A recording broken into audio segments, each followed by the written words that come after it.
Hi, Lisa Vento Nielsen here from The Next Step, and I wanted to make this video to tie in for the blog post. So I really wanted to use this new medium, the new studio, and all of this awesome light that I have today to really talk more about an Instagram photo that I posted that seemed to got a certain amount of likes, didn't do too poorly, and it's talking about how the world has changed in terms of managing one's career. And it talks about how in order to have a successful career, you really must be constantly learning. And there is such a piece about this that can be troubling.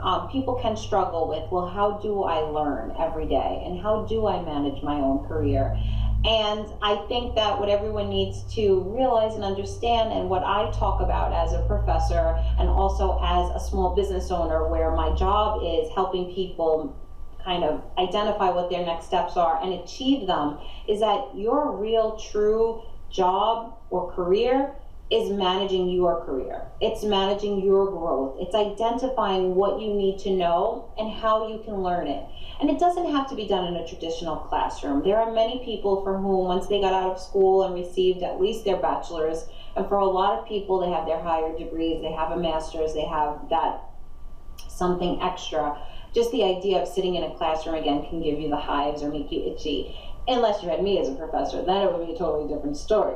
But for a lot of people, the idea of sitting in a classroom is a challenge. And I think what I really want to bring to the table today is the fact that you can learn any way you can. You can constantly be improving yourself. The most important thing to do is constantly look at your career as what you own. It's what belongs to you. You can really take it in any different direction. And when you think about how technology has changed and how quickly technology is changing, you have to realize that you can't just have a niche and just assume that that's it.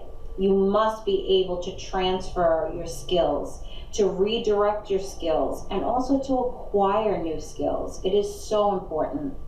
So of course that brings me to present yet again that I will be creating and running these seminars at Wagner College, and for $99. It's a really great way for you to get your kind of toes wet into the idea of what project management means and what it can mean to you in your career. Basically, it gives you the opportunity to expand your horizon and to give you that ability to go from being a specialist, someone who does X, Y, Z, into being more of a generalist, someone who could do something anywhere and for any employer, or even for yourself.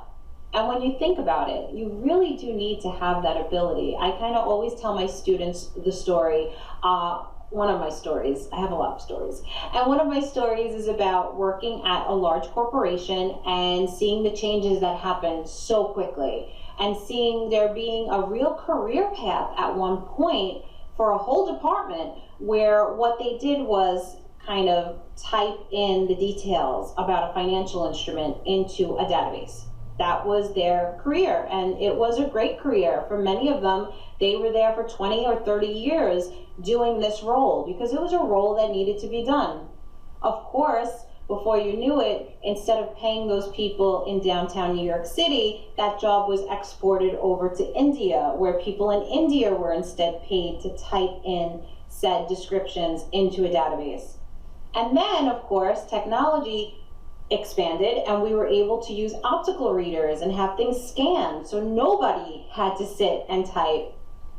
So you have to really think about, what is your career? What is your job that you're doing? Is it like typing something in that might not be there in the future? And it might be a lot more advanced than that, but is it something that can be removed or done away with at some point in the future? And how long is that future away?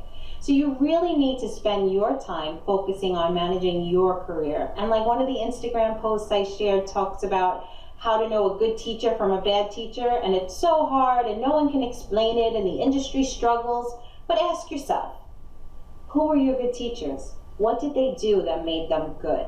In my opinion, I've been lucky. I think I've been a pretty good teacher. I know I have a lot of people coming back to sit in my classes this spring, where I'm going to teach at College of Staten Island again, and I'm really excited about it. And I do think that a real trick to being a good teacher is being passionate. And for those of you who know me and who have been watching these videos, you know I have a huge passion for teaching, learning, and educating, and getting that message out any way that I can. So I really look forward to meeting with you in person at Wagner College when I do, through the Office for Lifelong Learning, the project management seminars in February. In March, it'll be the career seminars, how to take your next step in general. The February series, though, really are the piece that can help you identify if you're in a rut, how to get out of said rut, and how to transition your skills so that you're ready for your next step. I hope to see you there. Happy hunting.